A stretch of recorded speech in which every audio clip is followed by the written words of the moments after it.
Assalomu alaykum. Va alaykum assalom. Zafar aka, Domla, yaxshimisiz? yaxshimisiz? Rahmat. Yaxshi kelyapsizmi? Ha, rahmat. Sizdan bir narsa so'raydigan edim. Aha, bemalol. Bu remontdan keyin ba'zi bir stol-stullarni olib chiqib qo'yishgan ekan. Shundan bittasini o'g'ilcham dars qilish uchun uyga olib ketsam. Obbo Zafar aka. Uni yangisini ish bildirar ekan buni. Qaydam? 3-400 ming tursa kerak.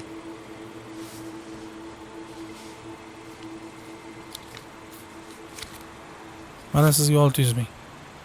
Yangisidan yaxshisidan olib boring. O'g'lingiz xursand bo'ladi.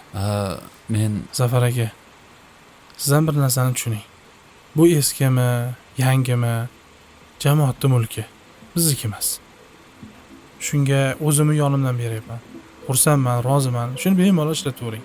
Endi jamiyat haqqiga rioya qilmasak bo'lmaydi aka. Bo'lmasa o'zimiz qiynalib qolamiz ertaga. xo'p bo'ladi domla. Meni to'g'ri tushundingiz a? Rahmat domla. Sog' bo'ling. Rahmat.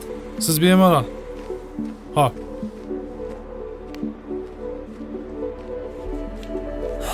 Xayriyat. Sal qolsa bilmasdan ko'pchilikning haqini yeb qo'yar ekanman.